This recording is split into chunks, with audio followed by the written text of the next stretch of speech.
Hello students, today we are going to start a new chapter, chapter 9, Up You Go। इसमें हम पढ़ेंगे जो mountaineers है वो अपने एक्सपीरियंस को शेयर कर रहे हैं कि उन्हें किसी माउंटेन की ट्रैकिंग में या फिर माउंटेन्स को चढ़ने के लिए किन किन प्रॉब्लम्स को फेस करना पड़ा है, हर चीज़ को वो लोग यहाँ पर शेयर करेंगे। So let's start. 2 February 1984, mountaineering camp, Nehru institute of mountaineering Uttarkashi. ये इंस्टीट्यूट है जो माउंटेनियरिंग कैंप को ऑर्गेनाइज करते हैं। तो हम लोग पढ़ते हैं। We were at the mountaineering camp and we were very excited. ये जो कैंप के जो पार्टिसिपेंट्स थे वो लोग अपने ये पूरा जो कैंप को उसको शेयर कर रहे हैं कि किस तरीके से कैंपिंग को शेयर कर रहे हैं कि किस तरीके से उन्होंने इसे किया। तो ये लोग बहुत ही एक्साइटेड थे, इस कैंप में जा रहे थे, बहुत ही एक्साइटेड थे। 20 of us were teachers from केंद्रीय विद्यालय। इनमें से जो 20 थे वो 20 जो थे वो कौन थे? केंद्रीय विद्यालय के टीचर्स थे। There were other women of from banks and other institutions. उनमें से कुछ फीमेल थी, कुछ वुमेन थी वो बैंक से थी और कुछ दूसरे इंस्टीट्यूशन से भी थी। Today was the second day of the camp. In the morning, as I got out of bed and put my foot down, I screamed in pain. आज कैंप का सेकंड डे था। जब सुबह मैं उठी तो जब बेड पे से उठी तो है ना, जैसे ही मैंने अपने पैर को रखा ज़मीन पर, मैं दर्द से करा उठी। I remembered yesterday's 26 kilometer walk with the heavy rucksack on my back. I was afraid to go back to the steep climb and rough narrow path.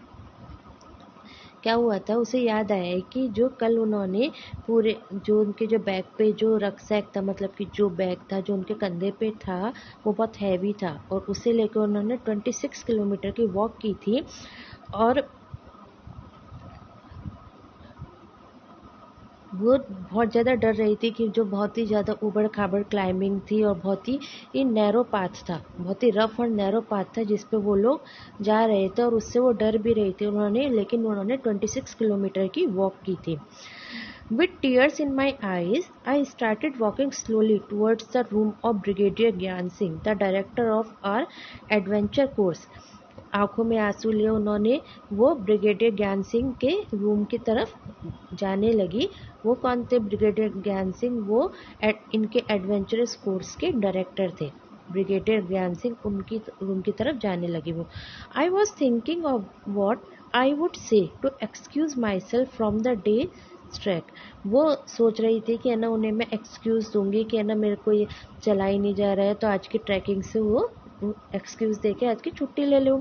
Suddenly I heard the deep voice from behind. अचानक से उसे अपने पीछे से एक deep voice है, मतलब कि एक भारी सी आवाज़ है।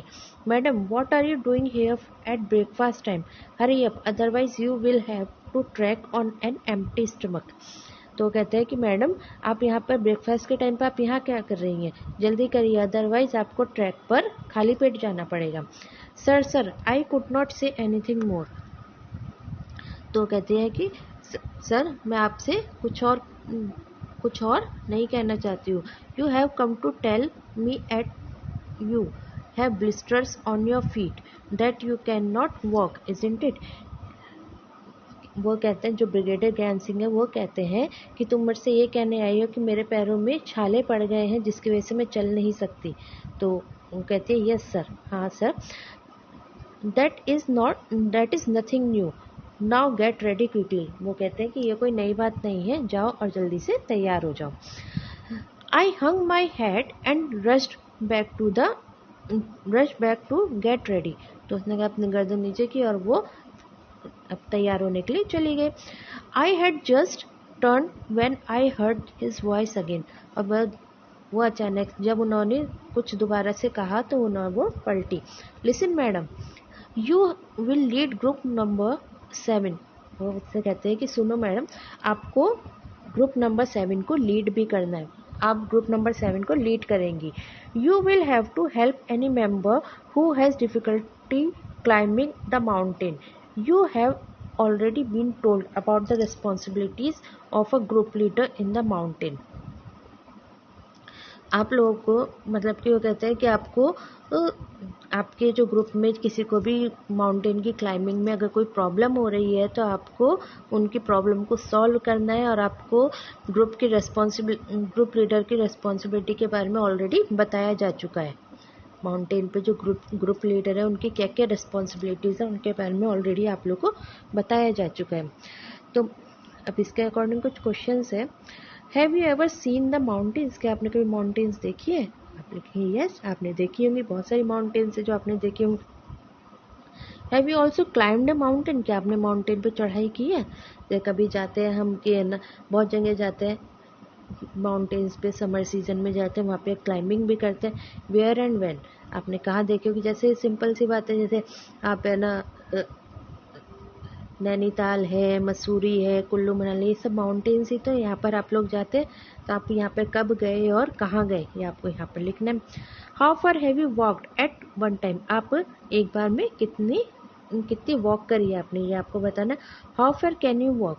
और आप कितनी दूर तक गए ये आपको यहाँ पर बताना। तो ये आपको लिखना है यहाँ पर। Imagine what do you think about the paths on the mountain, draw a picture. आपको ये सोचना है कि जो माउंटेन्स है, माउंटेन्स के पाथ कैसे होते हैं। उनके पाथ कितने नैरो होते हैं, बहुत ही उबड़ खाबड़ होते हैं, थोड़े थोड़े स्टोनी होते हैं, इस तरीके के पाथ्स होते हैं। आपको इसके ऊपर एक पिक्चर भी बनाने है तो आप वो ड्रॉ कर सकते हैं। A big responsibility. I started think about what a leader must do. और उसने ना सोचना स्टार्ट कर दिया कि लीडर को क्या क्या करना चाहिए। तो क्या, help others in carrying there bags. उनकी जो आपके जो ग्रुप के जो मेंबर्स हैं उनकी हेल्प करनी होती है उनके बैग्स को कैरी करने में। Let the group go ahead and keep to the last. इसमें जब ग्रुप लीडर हमेशा लास्ट में चलता है, पहले ग्रुप के सारे मेंबर्स आगे चलते हैं, उसके बाद ग्रुप लीडर्स लास्ट में चलते हैं। Help those who can not climb properly. उन लोगों की हेल्प करनी होती है जो सही से क्लाइंब नहीं कर चढ़ नहीं पा रहे हैं माउंटेन पर सही से, उनकी प्रॉपर हेल्प करनी होती है। Find a good place to stop and rest. एक अच्छी जगह खोजनी होती है कि जहाँ पर वो लोग थोड़ी देर रुक सकें और वहाँ पर रेस्ट कर सकें। Look after those who are not well. उन लोगों को भी देखना होता है, उन लोगों की देखभाल करनी होती है जिनकी तबीयत खराब हो जाती है या चोट लग जाती है, कुछ भी हो जाता है, तो उनकी देखभाल भी करनी होती है। Arrange food for the group के लिए फूड को अरेंज भी करना होता है। The most important thing is to be ready to be punished even when someone else may have made a mistake. और सबसे इम्पॉर्टेंट थिंग कि आपको किसी को जो भी ग्रुप में कोई मिस्टेक कर देता है तो आपको उसे पनिशमेंट देने के लिए भी रेडी रहना पड़ता है। I realise that there was a special kind of discipline here. I wondered whether the camp will still be fun. तो उसने रियलाइज़ किया कि ये जो यहाँ का जो डिसिप्लिन है वो अलग तरीके का, एक स्पेशल तरीके का डिसिप्लिन है, और वो उसे बहुत ज़्यादा वंडर थी इस बात के लिए, आश्चर्य था इस बात के लिए कि जो कैंप है, कैंप भी इतना ही मज़ेदार रहेगा। इस चीज़ के लिए वो सरप्राइज थी, वंडर थी इस बात के लिए। Now group number 7। Group number 7 included girls of Assam, Manipur, Mizoram, Meghalaya and Nagaland. Group number 7 में जो गर्ल्स थी वो आसाम की, मणिपुर की, मिजोरम की, मेघालय की, नागालैंड की। I was the only teacher from केंद्रीय विद्यालय इन दिस ग्रुप। ये उस ग्रुप में केवल इकलौती केंद्रीय विद्यालय की टीचर थी। I was happy to meet my new group members, most of them could not speak Hindi well. I still feel bad that after being together for 21 days, I could not talk even one with Khondombi from Mizoram। ये मतलब कि ये जो थी वो बहुत ज़्यादा happy थी कि न्यू ग्रुप मेंबर से मिलकर बहुत ज़्यादा हैप्पी थी, और ज़्यादातर इनमें से जितनी भी थी वो सही से हिंदी नहीं बोल पाती थी, और उसे इस बात का बुरा भी लग रहा था कि इन लोगों के साथ में 21 डेज रहने के बाद भी वो सही से खोंडोम्बी, मिजोरम की जो लैंग्वेज थी खोंडोम्बी, वो सही से बोल नहीं पाती थी, उनसे सही से बात नहीं कर पाती थी। She spoke only Mizo. वो केवल खोंदोम्बी से सही से बात नहीं कर पाती जो मिजोरम की थी, और जो खोंदोम्बी है वो केवल मिजो लैंग्वेज ही बोल पाती थी। But in our hearts we grow close to each other. लेकिन वो सही से मीज़ो में बात नहीं कर पाते, क्योंकि उसे मीज़ो आती थी वो और इन्हें हिंदी आती थी, तो दोनों सही से बात नहीं कर पाते थे। लेकिन वो दोनों एक दूसरे से बहुत अच्छे से दिल से जुड़ गए थे, दिल से वो कनेक्टेड हो गए थे कि एक दूसरे की फीलिंग्स को वो लोग समझने लगे थे, इतने अच्छे से वो लोग जुड़ गए थे। Tell what do you think the responsibility of a group leader, अभी पीछे बताया था। ये सब रिस्पॉन्सिबिलिटी किसकी होती है? ये सब ग्रुप लीडर्स की रिस्पॉन्सिबिलिटी होती है कि उनके बैग्स को किस तरह कैरी करने में हेल्प करना। जो ग्रुप लीडर है उसे हमेशा लास्ट में जाना होता है, उनके लिए अच्छे से स्टॉपेज को सर्च करना और वहाँ पर रेस्ट करने के लिए अच्छी सी प्रॉपर प्लेस का अरेंजमेंट करना। जो क्लाइंब नहीं कर पा रहे हैं उनको सही से क्लाइंब करवाने हेल्प करना। जो लोग सही से होते हैं, जो इंजर्ड हो जाते हैं या फिर जिनकी तबीयत सही नहीं होती, उनकी केयर करना, उनके लिए फूड के लिए अरेंज करना, ये सब चीज़ें क्या होती है? ग्रुप लीडर की रिस्पॉन्सिबिलिटीज़ होती है। How would you feel if you were made a leader in such a camp? आपको कैसा लगेगा जब आप है ना किसी भी कैंप के लीडर बनोगे? तो ऑब्वियसली बहुत अच्छा लगेगा कि ऐसा लगेगा जैसे आप है ना जब क्लास में होते हैं तो क्लास में जब आपको मॉनिटर बनाया जाता है तो आपको कैसा फील होता है, उसी तरीके से आपको किसी ग्रुप का लीडर बनने में अच्छा लगेगा कि आप कितने रिस्पॉन्सिबल हो गए हैं कि आपके किसी ग्रुप का लीडर बनाया गया है ना। What does a monitor in your class have to do? आपको क्लास में मॉनिटर है वो क्या करते हैं? क्लास में जो मॉनिटर है वो क्या करते हैं? क्लास को डिसिप्लिन में रखते हैं, है ना। क्लास को डिसिप्लिन में रखते हैं, क्लास में किसी कोई प्रॉब्लम होती है तो उनको सॉल्व करते हैं। जो टीचर्स है, टीचर्स आपको अगर कुछ बात कहते हैं तो आप वो क्लास को कन्वे करते हैं, है ना। अलग अलग एक्टिविटीज़ में पार्टिसिपेट करते हैं और क्लास को भी मोटिवेट करते हैं अलग अलग एक्टिविटीज़ में पार्टिसिपेट करने के लिए। ये सब चीज़ें कौन करता है? मॉनिटर करता है। Would you like to be the class monitor? Why? क्या आपको भी क्लास मॉनिटर बनना अच्छा लगता है और क्यों? क्लास मॉनिटर बनने आपके अंदर क्या होता है? रिस्पॉन्सिबिलिटी आती है सबसे पहले तो, कि आप है ना पूरी क्लास को हैंडल करना, एक रिस्पॉन्सिबल पर्सन का वर्क होता है। तो आपके अंदर रिस्पॉन्सिबिलिटी आती है कि कैसे टीम को लीड करना होता है, टीम को लीड करना आता है, रिस्पॉन्सिबिलिटी आती है, ये सब चीज़ें आती है। इस वजह से आपको मॉनिटर बनना अच्छा लगता है। Next is crossing the river. We got vitamin C, iron tablet and hot chocolate milk with our breakfast. These were even give for strength and to keep us warm in cold. ये इन लोगों को जो breakfast में vitamin C, iron tablet और hot chocolate milk दिया जाता है, जिससे क्या होता है इनको स्ट्रेंथ आती है। और जो ठंड में जाते हैं, माउंटेन्स पे ठंड होती है, वहाँ पर उनको वार्मथ मिलती है, गर्मी मिलती है। Every morning there would be a medical checkup. हर मॉर्निंग में उनका क्या होता है? मेडिकल चेकअप होता है। We tight our bandages and counted the days left. अब वो ये लोग क्या करते थे? हम लोग बैंडेजेस को अच्छे से बांधते थे और देखते थे कि हमारे जो कैंप है उसके कितने दिन रह गए हैं, बच गए हैं। After an 8 kilometre track we reached a river. 8 kilometre के ट्रैकिंग के बाद में हम लोग एक रिवर पर पहुंचे। There was a thick rope tied across the river from one bank to the another. वहाँ पे एक थिक रोप थी, एक मोटी सी रोप थी जिसे बांधा गया था रिवर के एक साइड से दूसरी साइड तक। The rope was tightly fixed to pegs and patterns on both the sides. जो रोप है उसे टाइटली फिक्स कर दिया गया था, टाइटली दोनों तरफ से फिक्स कर दिया गया था, दोनों साइड से।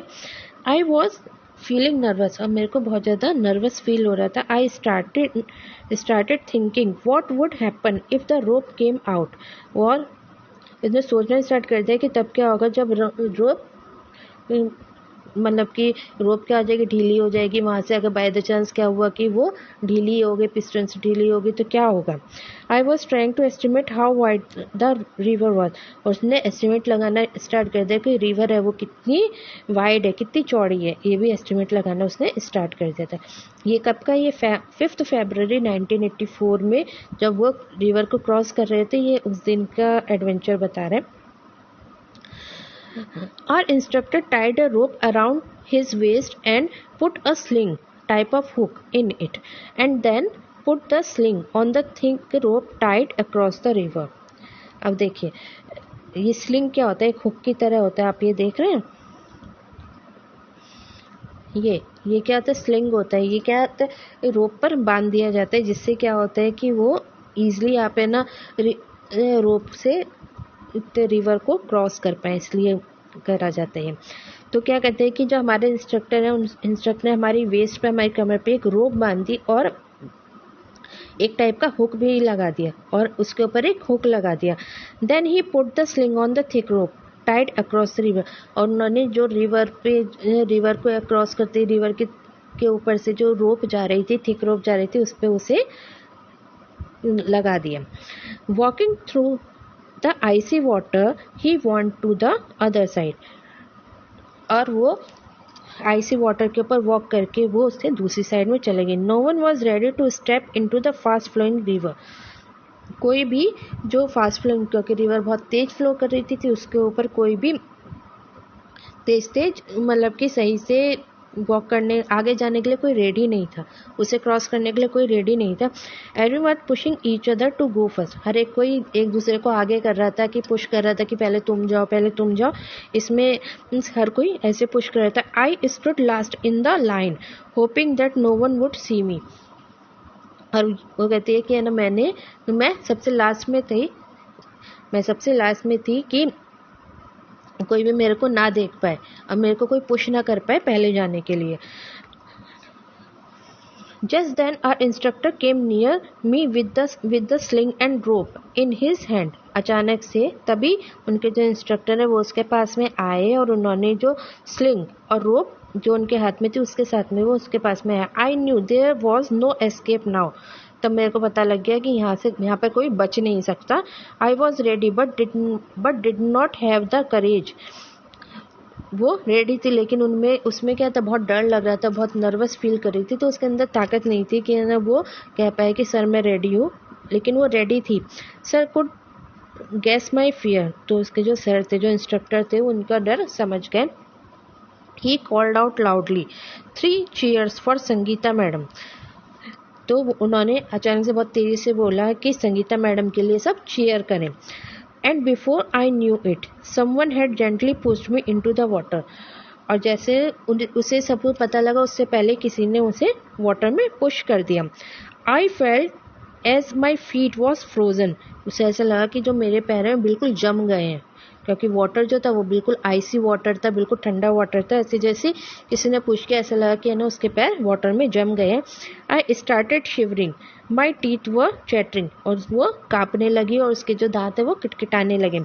आई cot hold of the rope and started putting my feet firmly on the river bed, उसने क्या किया, उसने जो रोप है उसे पकड़ लिया और वाटर के ऊपर धीमे धीमे वो चलने लगी।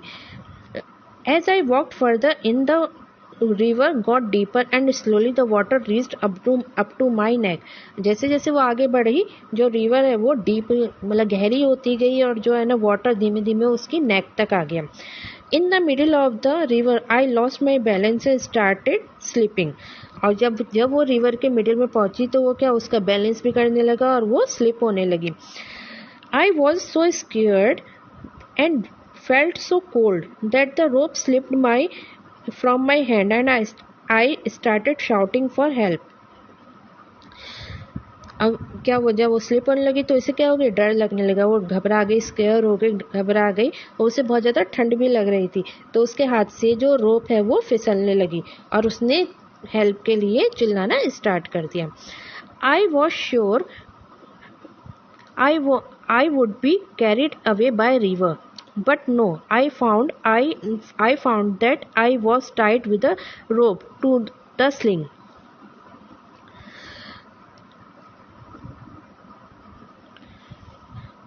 अब ये कहते हैं कि मेरे को ऐसा लगा कि ना मैं रिवर के साथ में बह जाऊंगी, लेकिन नहीं, फिर उसने देखा कि क्या वो तो स्लिंग से मतलब कि स्लिंग से वो रोप पर बंधी हुई है, इसलिए सब कह रहे थे कि होल्ड द रोप, सब चीख रहे थे कि रोप को पकड़ो। I could hear the shout, और वो सब ये शोर सुन रही थी। I somehow manage to get hold of the rope and pull myself forward, फिर उसने अब रोप को पुल किया और अपने आप को आगे बढ़ाया। Slowly with some courage I reach the river bank, और धीमे धीमे बिल्कुल साहस के साथ में वो आगे रिवर बैंक पर पहुंच गई। I felt a special kind of happiness as I came out of water. जब वो वाटर से बाहर आई तो उसे अलग तरीके की खुशी हुई कि ना, ऐसा लगा कि उसने कुछ किया, कुछ अलग सा किया। Happiness on finishing a challenging task, वो उसने अपना टास्क पूरा किया, इस बात की उसे बहुत ज़्यादा खुशी थी। Now standing on the bank I was calling out to the others to hold the rope tightly. जब वो बाहर आई, मतलब कि वहाँ जो नदी के किनारे पे खड़ी हो गई, तो वो औरों को बता रही थी कि मतलब रोप को बहुत टाइटली पकड़े रहना। I knew that this confidence was a result of facing a challenge with courage. उसे पता था, मेरे को पता लग गया था कि ये कॉन्फिडेंस कहाँ से आया है। जब उसने अपना ये जो चैलेंज है उसे फिनिश किया, ये उसका रिजल्ट था, जिसकी वजह से उसके अंदर ये कॉन्फिडेंस है, उसके अंदर जो ये करेज आया है, ये उसी वजह से आया है, जो ये कॉन्फिडेंस था कि उसने अपने चैलेंज को फिनिश किया था, फेस किया था। अब कुछ क्वेश्चंस है। What kind of tools are needed for climbing mountains? Mountains पे चढ़ने के लिए कौन कौन से टूल्स का यूज़ किया जाता है? जैसे कि रोप है, हुक है, प्लास्टिक शीट्स है, विंड चिटर है, ठीक है। इन सब चीज़ों का यूज़ किया जाता है जब हम माउंटेन्स पर चढ़ते हैं, तो स्पेशली इन चीज़ों का हम हमेशा साथ में लेके चलते हैं। Have you ever seen a hook and rope being used for anything else? Where? क्या आपने कहीं और देखा है कि जहाँ पे हुक और रोप का यूज़ किया जाता है? कहाँ किया जाता है? जहाँ वाटर में जब है ना सेलर्स यूज़ करते थे, हुक्स का और रोप का यूज़ किया जाता था। What else can we use if we want to cross a river in the mountains? हम इसके अलावा जब हम रिवर को क्रॉस करते हैं माउंटेन्स पे, तो और किन चीज़ों का यूज़ कर सकते हैं? हम है ना माउंटेन्स पे अगर चढ़ते हैं तो वुडन प्लैंक का यूज़ कर सकते हैं, बोट का यूज़ कर सकते हैं, है ना। इन चीज़ों का यूज़ कर सकते हैं रिवर को क्रॉस करने के लिए। Why do you need extra energy on the mountain? Mountain पे हमें एक्स्ट्रा एनर्जी की ज़रूरत क्यों पड़ती है? क्योंकि वहाँ पे जो रास्ते हैं, जो पाथ हैं, वो क्या तो बहुत ज़्यादा ऊबड़ खाबड़ होते हैं, बहुत ज़्यादा नैरो होते हैं, तो हमें उनके लिए, और हमें जब ऊपर की तरफ जाते हैं, हमेशा जब ऊपर क्लाइंब करते हैं, तो हमें एक्स्ट्रा एनर्जी की ज़रूरत पड़ती है अपने आप को पुश करने के लिए। इस वजह से हमें एनर्जी बहुत यूज़ होती है, इस वजह से हमें एक्स्ट्रा एनर्जी की ज़रूरत पड़ती है, ठीक है। Can you ever heard of anyone who has done something adventurous? What? क्या आपने किसी के बारे में सुना है जिसने कुछ एडवेंचर किया हो? जैसे बचेंद्री पाल है, उन्होंने माउंट एवरेस्ट पे गई थी। तो और भी बहुत है, बाईचुंग है ना, ऐसे बहुत सारे हैं जिन्होंने इस तरह के एडवेंचर किए हैं। Have you ever done anything adventurous? क्या आपने कभी कुछ एडवेंचरस किया है? यदि हाँ, tell your class, write about it in your words. या आप लोगों को लिखना है कुछ एडवेंचरस किया है, तो वो अगर किया है तो आप अपनी क्लास को बताएंगे और उसे अपनी वर्ड्स में लिखेंगे।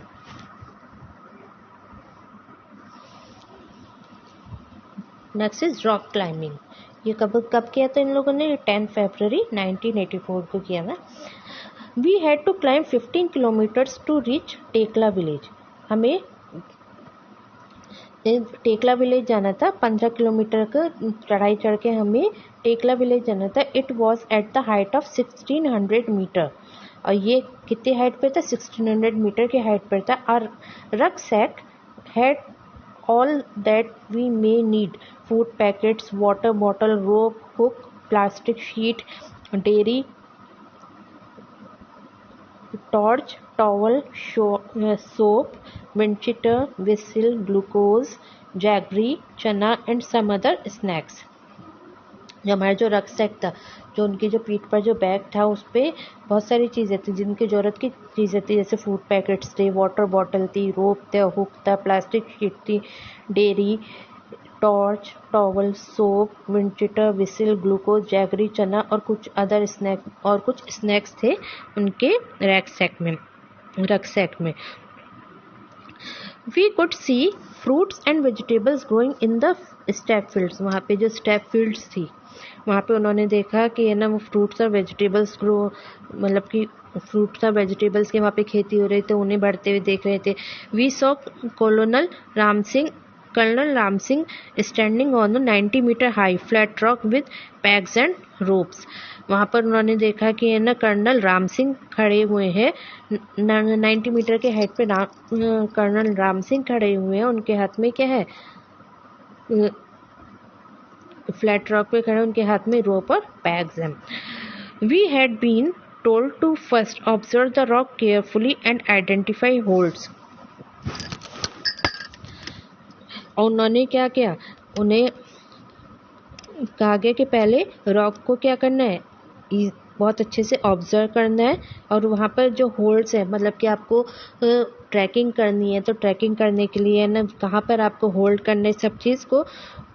होल्ड्स क्या होते हैं, जो places where we can put our hands and feets, जहाँ पे वो प्लेस जहाँ पर उन्हें अपने हैंड्स और फीट्स को रखना है, उन जगह को उन्हें सही से ऑब्जर्व करना है.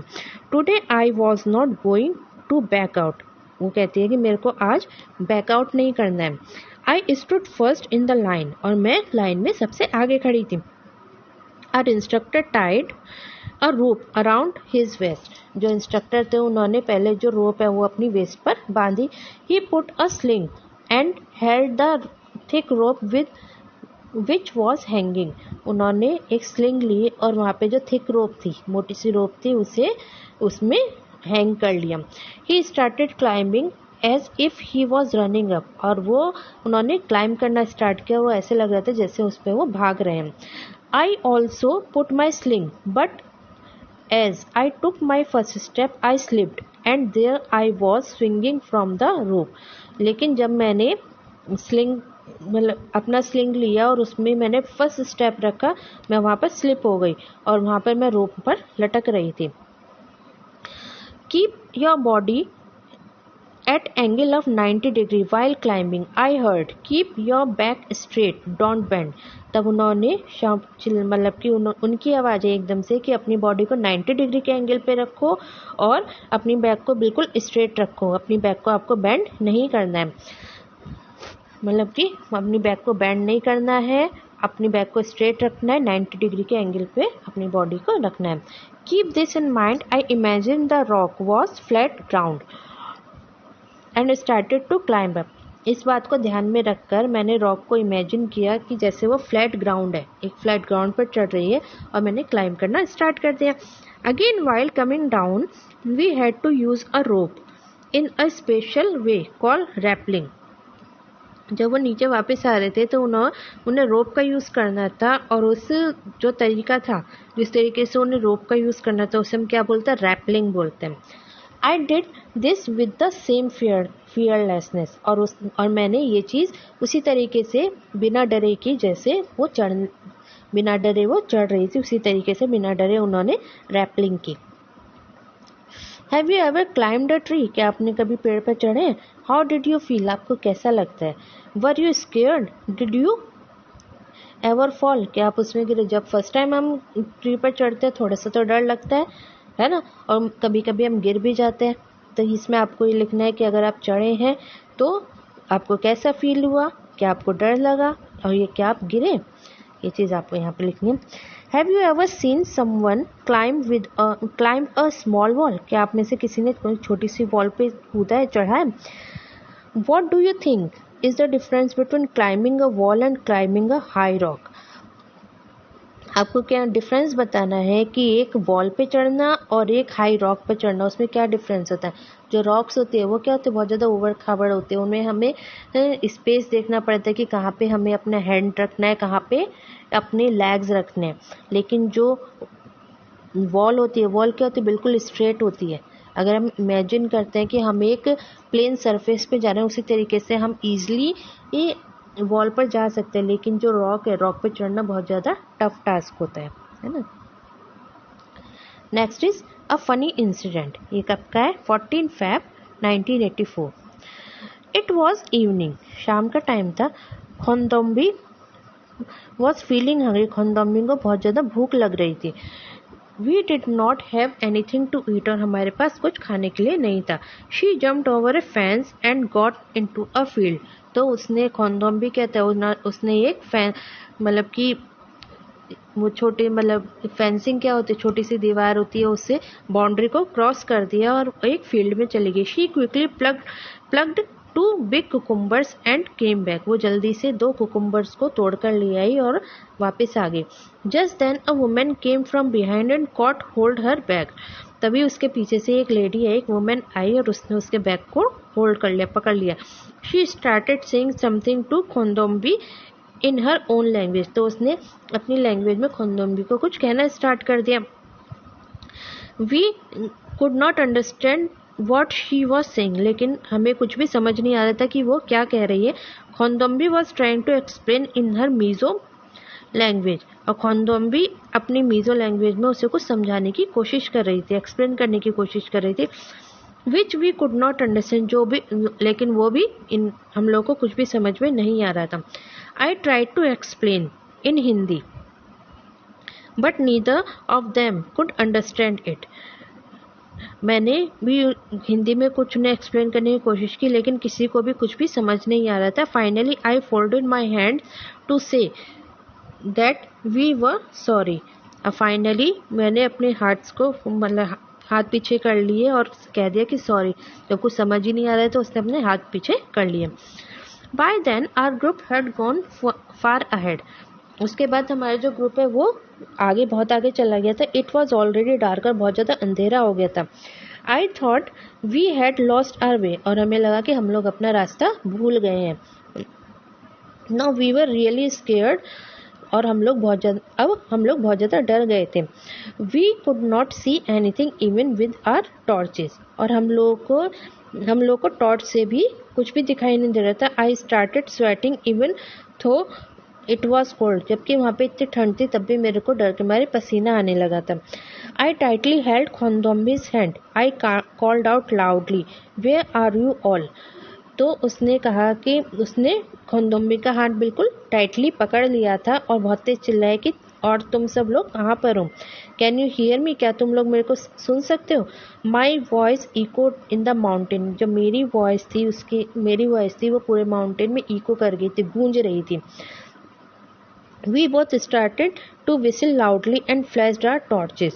हम लोगों ने बहुत तेज विसल बजाना स्टार्ट कर दिया, सीटी बजाना स्टार्ट कर दिया और अपनी टॉर्चेस को फ्लैश करना स्टार्ट कर दिया। Probably the group had noticed that we were missing. अचानक तभी जो उनके ग्रुप ने नोटिस किया कि हम दोनों खो गए हैं, मिस हो गए, खो गए। We heard some whistles at a distance. और हमें भी कुछ दूरी से विसल्स की आवाज़ आने लगी। I understood the signal. मैंने ये जो सिग्नल है उसे समझ लिया। We held each other's hand tightly and waited. हमने एक दूसरे का हाथ बहुत टाइटली पकड़ लिया और उनका वेट करने लगे। Khondombi felt that we should keep talking. Khondombi ने फील किया कि हम लोगों को बात करनी चाहिए। She started singing a Mizo songs loudly. तो उसने मीजो सॉन्ग्स को लाउडली, एक मीजो सॉन्ग था उसे लाउडली गाना स्टार्ट कर दिया। After some time we saw them coming towards us. और थोड़ी देर बाद हम लोगों ने देखा कि वो लोग सामने से आ रहे हैं। At last we were with the group again. और उसके बाद हम लोग ग्रुप के साथ थे, दोबारा ग्रुप के साथ थे। Tell, is there anyone in your class whose language you do not understand और who does not understand yours? क्या आपकी क्लास में कोई ऐसा है जिसकी लैंग्वेज आप नहीं समझ पाते हो या आपकी लैंग्वेज कोई और नहीं समझ पाता है? What do you do in such a case? तब आप क्या करोगे? नॉर्मली ऐसा तो कुछ नहीं होता है क्लास में, या ना कोई हमारी लैंग्वेज ना समझ पाए या हम उसकी लैंग्वेज ना समझ पाए। लेकिन अगर ऐसा होता है तो हम लोग कोई मीडिएटर, मतलब कि जिसे वो लैंग्वेज आती है उसे सर्च करते हैं कि कोई हमें उसकी बात समझा दे, नहीं तो हम लिखकर अपनी बात समझाने की कोशिश करते हैं। Have you ever lost your way? What did you do then? क्या कभी आप अपना रास्ता भूलें? अगर आप भूलें तो तब आप क्या करोगे? ये आपको लिखना है। Why do you think Khondombi would have sung loudly? आपको ऐसा क्यों लगा कि खोंदोम्बी को बहुत तेज गाना चाहिए? क्योंकि वो माउंटेन एरिया था, वहाँ पे क्या था कि वो जो उनकी जो वॉइस थी वो इको हो रही थी। उसकी वॉइस को ध्यान में रख के वो जो उनका ग्रुप था वो ईजिली उन्हें सर्च कर लिया था। इस वजह से खोंदोम्बी को लगा कि वो लोग ईजिली उन्हें सर्च कर पाए, इसलिए उसने लाउडली गाना स्टार्ट कर दिया। Have you ever seen someone doing something special? To get over their fear, what and when. क्या आपने किसी को देखा है कि किसी ने अपने डर को निकाला हो? किसके अंदर बहुत ज़्यादा किसी चीज़ का डर था तो उसने अपने को निकाला हो, क्या और कब? ये आपके बताना ही, आपको कोई जान पहचान में कोई हो कि जिसे किसी चीज़ से बहुत डर लगता है लेकिन वो उससे ओवरकम हो गया, उससे बाहर निकल गया हो, वो कब और कैसे? तो वो आपको यहाँ पर लिखना है। ट्राई, आस्क योर फ्रेंड और for a book without speaking. आपको अपनी किसी फ्रेंड से एक बुक के बारे में बात करनी है लेकिन बिना बोले। Try to explain something in the class in the same way, और अपनी क्लास से भी इसी तरीके से आपको बात करनी है। मीन्स कि आपको साइन लैंग्वेज का यूज़ करना है। साइन लैंग्वेज का यूज़ करके आपको अपनी बात दूसरे तक एक्सप्लेन करनी है, समझानी है। A special guest, after dinner we met a special guest Bachendri Pal. Dinner के बाद वो अपने स्पेशल गेस्ट से मिले, Bachendri Pal. She had just been selected as a part of the team to climb Mount Everest।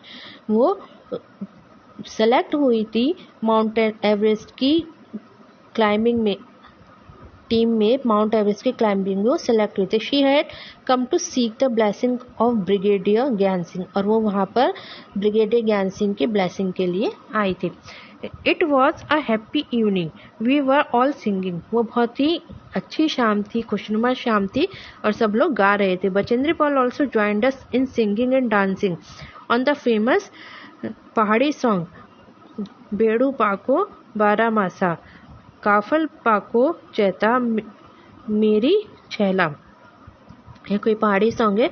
Bachendri Pal ने भी उनको उस सिंगिंग में और डांसिंग में ज्वाइन कर लिया और इस पहाड़ी सॉन्ग को गाया। At that time we had no idea that Bachendri Pal would become the first Indian women to reach Mount Everest and create history. तब तक इन लोगों को कोई आइडिया नहीं था कि ये वही बचेंद्री पाल है जो फर्स्ट इंडियन वुमेन थी जो माउंट एवरेस्ट पर गई थी और उन्होंने हिस्ट्री को क्रिएट किया था। नेक्स्ट इज, ये 18 Feb 1984 की है। Camp in the snow, snow में जो कैंप था उसमें, मतलब की बर्फ, मतलब कि ऐसे माउंटेन पे गए थे जहाँ पर स्नो थी, वहाँ पर जो कैंप लगाया गया था ये उसके। We were standing at a height of 2134 metre. हम लोग 2134 मीटर की हाइट पर खड़े हुए थे। We were to spend the night here, हमें वहाँ पर रात गुजारनी थी। Everyone was busy trying to put up the tent. We used double layered plastic sheets for the tent and for the ground. The air between the layer would help to keep us warm। हम लोग सब busy थे, tent लगाने में busy थे और हर एक कोई डबल प्लास्टिक शीट्स टेंट को यूज़ कर रहा था, ग्राउंड के लिए भी और उसकी वॉल्स के लिए भी, क्योंकि जो इनके बीच में जो लेयर थी वो इनको वार्म करने में हेल्प करती थी। We put in the packs and begin to put up the tent. As we tied it from one side, the wind flew the tent from the other side। अब उन्होंने क्या, वो टेंट लगाने के लिए पैक्स लगाया। आपने देखा होगा कि नीचे छोटी छोटी बड़ी बड़ी कीलें होती हैं, वो कीले की तरह होती है, वो लगाई। उस पर उन्होंने टेंट को बांधना स्टार्ट किया। जैसे ही वो एक तरफ वो बांधने चलते थे, दूसरी साइड हवा इतनी तेज चलती थी कि वो दूसरी साइड का हट जाता था। उन लोगों को बहुत ज़्यादा प्रॉब्लम हो रही थी। After quite a lot of pulling and tugging we manage to get the tent up. बहुत ज़्यादा पुलिंग और टगिंग के बाद, खींचेतानी के बाद में क्या, वो टेंट हमारा लग गया। Then we dug a drain around the tent. उन्होंने एक छोटा सा ड्रेन, मतलब कि एक छोटी सी नाली बना दी टेंट के चारों तरफ। We were feeling very hungry, और हम लोगों को बहुत ज़्यादा भूख लग रही थी। We collected some firewood and stone to make a chulha and cooked some food. फिर उन्होंने थोड़ी सी फायरवुड, लकड़ी खोजी और कुछ स्टोन खोजे, जिससे उन्होंने चूल्हा जलाया और कुछ फूड को कुक किया। After the meal we collected all the waste in a bag to clean the camp site. फिर हम लोगों ने जितना भी वेस्ट, जितनी भी गंदगी थी, उनको क्या किया, बैग में कलेक्ट किया, कैंप, जिससे कैंप साइट क्या हो जाए, वो क्लीन रहे, गंदी ना रहे। Soon we got into the sleeping bag. I was not sure if I would be able to sleep in it, would it be comfortable. जल्दी वो क्या अपने स्लीपिंग बैग में चले गए, लेकिन मैं श्योर नहीं थी कि मेरे को उसमें नींद आ जाएगी, क्या वो कंफर्टेबल रहेंगे या नहीं रहेंगे, वो कंफ्यूज थी। Would I not feel cold, क्या मेरे को इसमें ठंड नहीं लगेगी। But the bag were filled with soft feathers, लेकिन जो बैग था वो सॉफ्ट फेदर से फिल था, मतलब कि फिल था, सॉफ्ट फेदर्स लगे थे उसमें, which help in keeping us warm, जिसने हम लोग गर्म रहे, हमें ठंड ना लगे, गर्माहट रहे हमारे अंदर। वी वर ऑल टायर्ड, हम लोग बहुत ज़्यादा थक गए थे। So very soon we fell asleep, इस वजह से हम लोग बहुत जल्दी सो गए। The next morning we woke up and found that it was snowing. Next morning हम लोग जागे और हम लोगों ने देखा कि वहाँ पर स्नो फॉलिंग हो रही है। सॉफ्ट वाइट फ्लफी स्नोफ्लेक्स वर जेंटली फॉलिंग, छोटी छोटी मतलब कि सॉफ्ट फ्लफी से जो स्नो थी वो गिर रही थी। Wow it was so beautiful, wow कितना ब्यूटिफुल है। The plants and trees and the grass and the mountains everything looked white, जो प्लांट्स है, ट्रीज है, ग्रास है, माउंटेन है, सब चीज़ सफ़ेद लग रही थी, वाइट लग रही थी। Today we were to climb higher to 2700 metre, आज हम लोगों को और ऊंचाई तक जाना था, 2700 मीटर्स तक जाना था। We walked carefully on the snow with the help of sticks, अब हमें बहुत केयरफुली स्नो पर बहुत केयरफुली जाना था और स्टिक्स की हेल्प से जाना था। It was difficult because we keep slipping, क्योंकि ये बहुत ज़्यादा डिफ़िकल्ट था और हम लोग उस पर स्लिप हो सकते थे, इसलिए हमें बहुत ही केयरफुली जाना था। By afternoon we had reached snow covered mountains, afternoon तक हम लोग स्नो कवर्ड माउंटेन्स तक, मतलब कि वो माउंटेन्स जहाँ पे स्नो थे उन माउंटेन्स तक पहुँच गए थे। We enjoyed throwing snowballs at each other and making a big snowman, हम लोगों ने एक दूसरे के ऊपर स्नोबॉल्स फेंकनी स्टार्ट कर दी और स्नोमैन भी बना लिया। Next 21 Feb 1984, last day at camp का last day. We were getting ready for the campfire, हम लोग कैंप फायर के लिए रेडी हो रहे थे। Each group presented a programme, और हर एक ग्रुप को एक प्रोग्राम को प्रेजेंट करना था। We were enjoying telling jokes and laughing, हर कोई एंजॉय कर रहा था, कोई जोक सुना रहा था, कोई हंस रहा था, कोई सिंगिंग कर रहा था, कोई डांसिंग कर रहा था। कैंप फायर के चारों तरफ सब ये एंजॉय कर रहे थे। सून इट वॉज मिडनाइट, और the brigadier Gyan Singh got up and called me, अचानक से जब आधी रात में ब्रिगेडियर ज्ञान सिंह उठे और मेरे को कॉल किया। I thought oh know what have I done this time, मैंने कहा कि ओ नो अब मैंने क्या कर दिया। But when sir announce my name for the best performance award I stood still, जब सर ने अनाउंस किया मेरे को बेस्ट परफॉर्मेंस अवार्ड के लिए मेरा नाम अनाउंस किया तो मैं वहाँ पर खड़ी हो गई।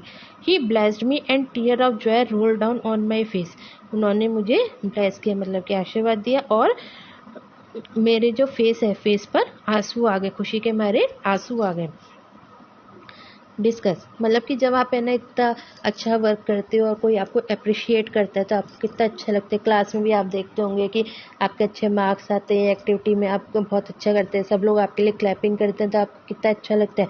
उसी तरीके से इसे ऐसा लगा था कि उसे बेस्ट परफॉर्मर का अवार्ड मिला था, तो वो बहुत ज़्यादा हैप्पी हो गई थी, जिसकी वजह से खुशी के मारे उसकी आंखों से आंसू आ गए थे। Discuss, why do you think a drain was drug around the tank, आपको ऐसा क्यों लगा कि उसके चारों तरफ है ना ड्रेन बना दी, एक नाली से बना दी गई थी जो टेंट के चारों तरफ, वो इसलिए बना दी गई थी जिससे भी कोई भी रेप्टाइल है या फिर कोई भी एनिमल है उनके टेंट में ना जा पाए, है ना।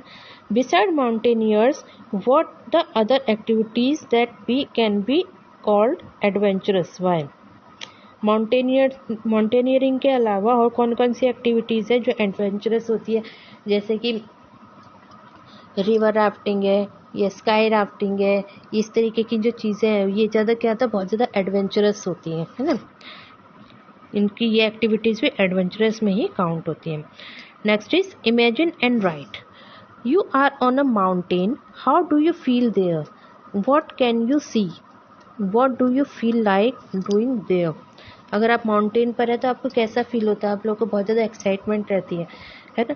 और आप लोग को वहाँ क्या देखते हैं, वहाँ देखते हैं कि कितनी ऊंची ऊंची माउंटेन्स थी, रिवर फ्लो कर रही है, उसका जो फ्लोइंग है वो कितनी मतलब कि बहुत ही कितनी तेज तेज वो फ्लो कर रही है रिवर, हर चीज़ देखते हैं कि इन लोग है ना बहुत ज़्यादा एडवेंचर कर रहे हैं वहाँ पे, ये सब चीज़ें आप लोग देखते हैं तो आप लोग को कैसा फील होता है? अगर आप ऐसा करेंगे तो आप लोग को भी बहुत ज़्यादा एक्साइटेड होगा, बहुत ज़्यादा एडवेंचरस लगेगा, है ना। Alone on the mountain top, ये एक है गर्ल है 12 ईयर ओल्ड, वो अपना एक्सपीरियंस शेयर कर रही है। अ 12 year old girl living in the mountain was out of on a school picnic. एक 12 ईयर ओल्ड गर्ल है जो माउंटेन पर रह रही थी और वो स्कूल पिकनिक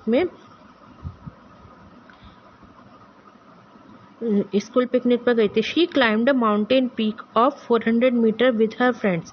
उसने क्लाइम की थी 400 मीटर की माउंटेन पीक को क्लाइंब किया था अपने फ्रेंड्स के साथ में। The girls had done this for fun and adventure. इन गर्ल्स ने ये अपने फन के लिए, एडवेंचर के लिए ऐसा किया था।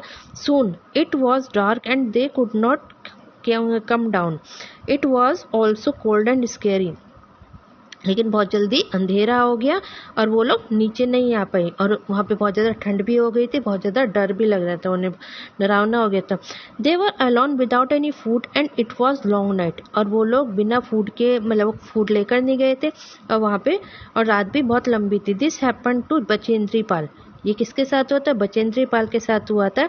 Played when she was a younger, जब वो छोटी थी, जब वो 12 ईयर्स की थी, तब उन्होंने 400 मीटर की माउंटेन पीक को क्लाइंब किया था और उनके पास पूरी रात वो वहाँ फंसी रही, ना उनके पास खाने के लिए कुछ था, कुछ भी नहीं था। Bachendri grew up in Nakuri village in the Garhwal area Uttarakhand. Bachendri जो है वो कहाँ ग्रू, मतलब कि कहाँ पली बड़ी है? वो उत्तराखंड के गढ़वाल एरिया में नकुरी विलेज था, वहाँ पर वो पली बड़ी है। When she Guru older she join Nehru institute of mountaineering Uttarkashi. जब वो बड़ी हो गई तो उन्होंने Nehru institute of mountaineering Uttarkashi में ये इंस्टीट्यूट ज्वाइन कर लिया। हर guide was brigadier Gyan Singh. उनके भी गाइड कौन थे? ब्रिगेडियर ज्ञान सिंह थे। Bachendri did very well in her training. Bachendri ने अपनी ट्रेनिंग में बहुत अच्छा वर्क किया, बहुत अच्छे से उन्होंने ट्रेनिंग ली थी। She started to train women in mountaineering course. उन्होंने माउंटेनियरिंग कोर्स के लिए वुमेन्स को ट्रेन करना भी स्टार्ट कर दिया था। Bachendri was selected as a team member to climb the mount Everest. और बचेंद्री ने टीम को माउंटेन एवरेस्ट में जो मेंबर्स जा रहे थे उसमें वो सेलेक्ट भी हो गई थी। स्नो स्टॉर्म, मतलब स्नो का जो तूफान आया था वो। There were 7 women in 18 member team. 18 member की टीम में वो 7 वुमेन थी। On the night 15 May the team was very tired after having reach a height of 7300 metre. 15 मई की रात में जो टीम मेंबर्स थे वो बहुत ज़्यादा थक गए थे। कब? 7300 की मीटर की हाइट पर वो लोग बहुत ज़्यादा थक गए थे। The team put up their tents and went to sleep. तो वहीं पे उन्होंने क्या कर लिया था? अपना टेंट लगा लिया था और वहाँ पर वो सो गए। Around midnight they heard a loud sound and then a bang. उन्होंने अचानक से एक बहुत ज़्यादा साउंड सुनी, बहुत तेज आवाज़ सुनी। Before they were fully awake और the tent flew off and something fall heavy hit him. तो उन्होंने वो सही से उठ भी नहीं पाए थे कि उन्होंने देखा कि उनका जो टेंट है वो बह रहा है, फ्लू ऑफ हो गया, कहीं बह गया और कोई सी हैवी चीज़ ने उन्हें टक्कर मारी। There was a terrible snow storm. वो एक बहुत ही टेरिबल स्नो स्टॉर्म था। Bachendri was almost buried under the snow and was hurt on her head. जो बचेंद्री थी वो क्या हो गया, बिल्कुल वो स्नो में वो दब गई थी और उनके सिर पे भी बहुत ज़्यादा चोट लगी थी।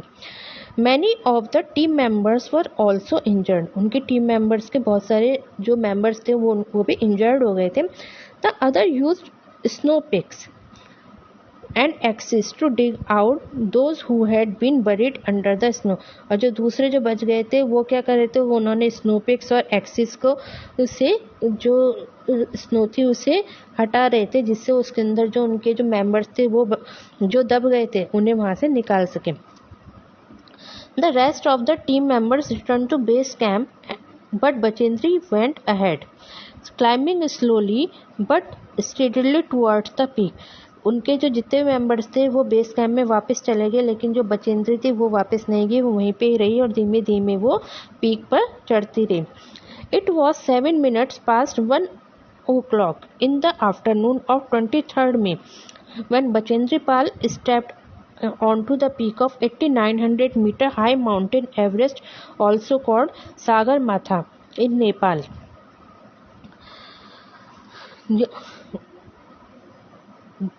1 o'clock होने में केवल 7 मिनट्स बचे थे। आफ्टरनून के 1 o'clock होने में 7 मिनट्स बचे थे और डे क्या था 23rd मई। जो बचेंद्री पाल ने 8,900 मीटर की पर जाकर जो पीक थी उस पर अपने स्टेप रखे और वो जगह थी नेपाल की सागरमाथा, माउंट एवरेस्ट पे जो नेपाल की सागरमाथा जगह थी उस पर वो वहाँ पर चली गई। वहाँ पे उसने अपने स्टेप रख दिए, मतलब कि कदम रखे वहाँ पे।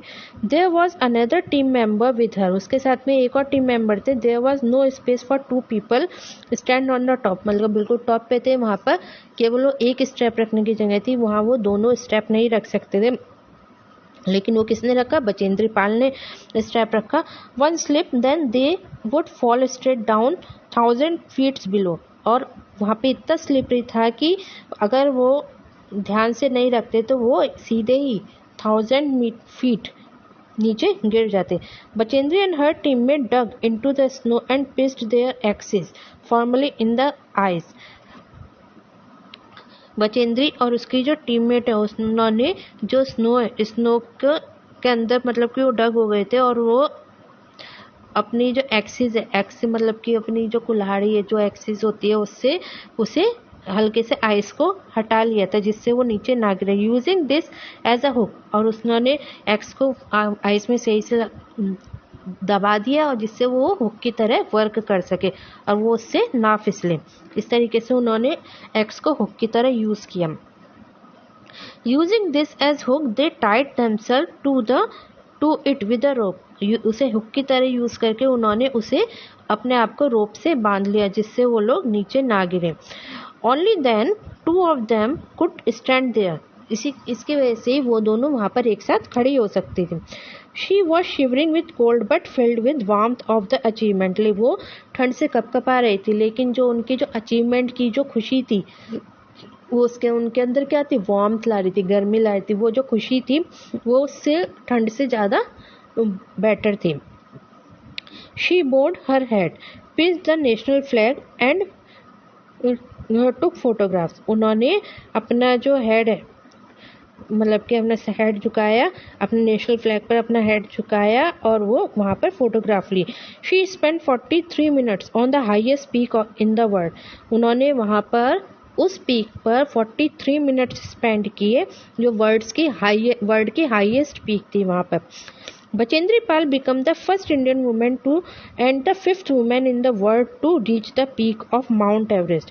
बचेंद्री पाल इंडिया की फर्स्ट वुमेन और वर्ल्ड की 5th वुमेन बनी जो माउंट एवरेस्ट पर जो माउंट एवरेस्ट पर पहुंची थी।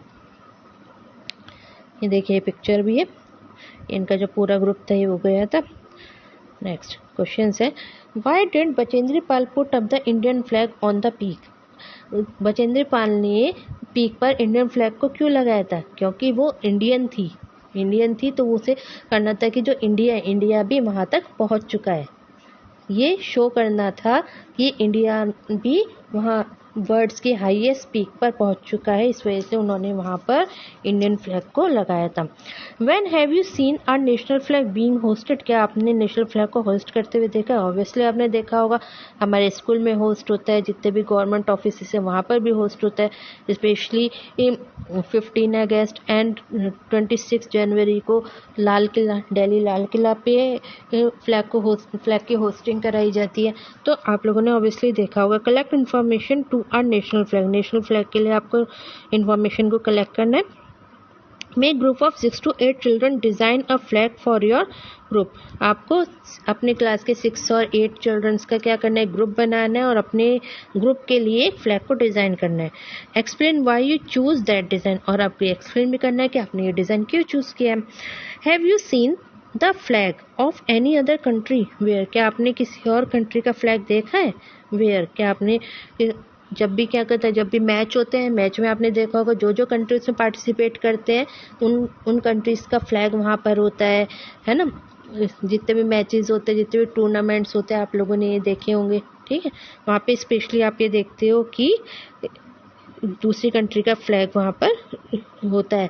या फिर ना जब कोई दूसरी कंट्री का पर्सन यहाँ पर आता है, इंडिया में आता है या कोई जाता है, तो वहाँ पे उस कंट्री का जो फ्लैग है उसको शो किया जाता है, जो क्योंकि वो जो पर्सन है वो उस कंट्री को रिप्रेजेंट कर रहा है, इस वजह से आप वहाँ पर उसे देखते हैं।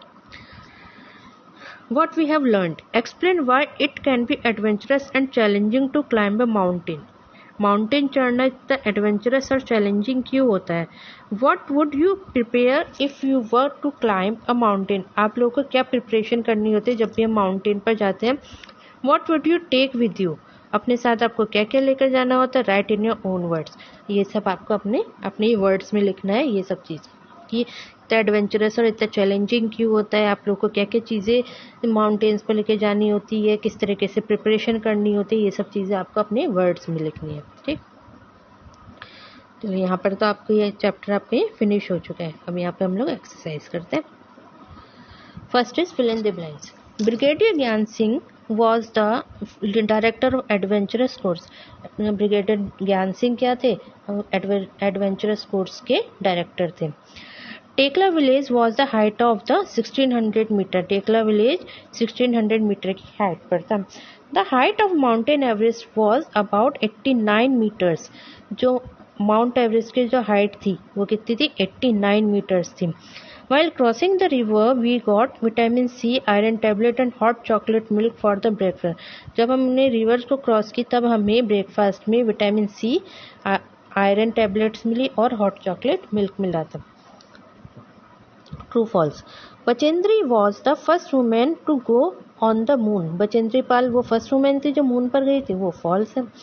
There are no medical checkup in the camp. Medical camp में कोई कैंप में कोई भी मेडिकल चेकअप नहीं होता है, ये क्या है? फॉल्स है यहाँ पे। While rock climbing the body should be kept at the angle of 45। जब भी हम रॉक क्लाइंबिंग पे जाते हैं तो हमें अपनी बॉडी को 45 डिग्री पर के एंगल पे रखनी होती है, ये क्या है? फॉल्स है। 90 डिग्री के एंगल पे रखनी होती है। It is difficult to walk on the snow. Snow पर वॉक करना बहुत ज़्यादा डिफिकल्ट होता है, ये क्या है? ट्रू होता है, क्योंकि हमारे पैर उसमें चले जाते हैं तो हमें एक एक स्टेप उठाने में बहुत एफर्ट करने पड़ते हैं, इसलिए बहुत ज़्यादा डिफिकल्ट होता है। Next is MCQs। Bachendri Pal stepped on the mount Everest on. Bachendri Pal ने माउंट एवरेस्ट पे कब स्टेप रखा था? 23 में 1982, 23 में 1984 या 23 में 1986? तो इट इज़ 23 में 1984। खोंदोम्बी बिलोंग टू। खोंदोम्बी कहाँ से बिलोंग करती थी? Mizoram, Meghalaya, Nagaland. Answer is Mizoram. Bachendri Pal became the dash women in the world to reach the mount Everest. Bachendri Pal world की कौन सी वुमेन बनी थी जो माउंट एवरेस्ट पर गई थी? फर्स्ट, सेकंड या फिफ्थ? तो it is fifth. What is the most important responsibility of a leader? Leader की सबसे मोस्ट इम्पॉर्टेंट रिस्पॉन्सिबिलिटी क्या है? To punish who has made a mistake, to remain in the front of the group, या to show responsibility even someone else has made a mistake? Third is to show responsibility even when someone else has made a mistake. मतलब कि आपके group में कोई भी अगर गलती होती है तो उसकी रिस्पॉन्सिबिलिटी आपको लेनी होती है, आपको शो करना होता है। Next is answer the following. Who was Bachendri Pal? Bachendri Pal कौन थी? Bachendri Pal was a courageous mountaineer who in 1984 became the first Indian woman to reach the summit of Mount Everest. Bachendri Pal वो करेजियस माउंटेनियर थी जिन्होंने 1984 में फर्स्ट इंडियन वुमेन बनी थी जो माउंट एवरेस्ट पर गई थी। What is rappelling? Rappelling क्या होता है? Rappelling is the process of coming down from mountain that is usually done with 2 pieces of rope. Rappelling वो प्रोसेस होता है जिसमें कोई भी पर्सन माउंटेन से नीचे आता है, उतरता है, जिसमें वो दो पीस की मतलब कि 2 रोप्स का यूज़ करते हैं। Why were double layer plastic sheet use for the tent on the ground पर जो टेंट लगाते हैं उसमें डबल शीट प्लास्टिक का क्यों यूज़ करते हैं? Double layer plastic plastic sheets were used for tent on the ground because the air between layers would help to keep the tent warm. Double layer plastic का use इसलिए किया जाता है tent के ग्राउंड पर, जिससे उसकी जो लेयर के बीच में जो एयर है वो उन्हें गर्म रख सके. Discuss responsibility of a group leader. Group leader की क्या क्या रेस्पॉन्सिबिलिटी होती है. Help other in carrying there bags. उनके बैग्स को कैरी करने में हेल्प करना. Help those who can not climb properly. उन लोगों की हेल्प करना जो सही से क्लाइम नहीं कर पाते हैं. Late the group go ahead and keep the last. हमेशा ग्रुप के मेंबर्स आगे होंगे और ग्रुप लीडर को पीछे रहना होता है, सबसे लास्ट में चलना होता है. Find a good place to stop and rest. एक अच्छा प्लेस स्टॉप करने के लिए और रेस्ट के लिए सेलेक्ट करना, फाइंड आउट करना. Look after those who were not well. उन लोगों की केयर करना जो सही नहीं है, मतलब कि इंजर्ड हो गए, उनकी तबीयत खराब है, उनकी केयर करनी. Arrange food for the group. और ग्रुप के लिए फूड अरेंज करना. Next question is why do we need extra energy for mountain. हमें माउंटेन्स पे जाने के लिए एक्स्ट्रा एनर्जी की जरूरत क्यों कर. We need extra energy on the mountain because we have to rise up against tiredness and weakness. हमें जो चढ़ने में जो टायर्डनेस हो रही है, जो वीकनेस हो रही है, उससे हमें कोप अप करना होता है. इस वजह से because at mountains there are a lot of difficulties. क्योंकि जब हम माउंटेन्स पे जाते हैं तो बहुत सारी डिफ़िकल्टीज़ को फेस करते हैं. उसकी वजह से हमें बहुत ज़्यादा थकान होती है, वीकनेस होती है. उससे कोप अप करने के लिए हमें ज़्यादा एनर्जी की ज़रूरत पड़ती है. Write the languages spoken in Uttar Pradesh and Uttarakhand. Uttar Pradesh और उत्तराखंड में कौन कौन सी लैंग्वेजेस यूज़ की जाती हैं. The languages spoken in Uttar Pradesh Hindi Urdu in Uttar Pradesh, while language spoken in Uttarakhand is Hindi and Garhwali. Why did Bachindri hoist the Indian flag on the peak? Indian flag को peak पर क्यों लगाया था बचेंद्री पाल ने. Bachendri Pal hosted the Indian flag on the peak because she is the first Indian women to reach the summit of the mount Everest. क्योंकि वो India की first women थी जिन्होंने माउंट एवरेस्ट पर चढ़ाई की थी, सबसे पहले वो पहुंची थी. It was a big thing and also this means a lot of to a country. ये उसके लिए बहुत बड़ी चीज़ थी और उसने ये कंट्री के लिए भी किया था, इस वजह से उन्होंने वहाँ पर इंडियन फ्लैग लगाया था. Next is activity. What kind of tools are required for climbing mountains. Mountains को लगाने के लिए कौन कौन से टूल्स की जरूरत पड़ती है. और draw and paste the picture as well. उनकी पिक्चर को ड्रॉ करना है या पेस्ट करना है.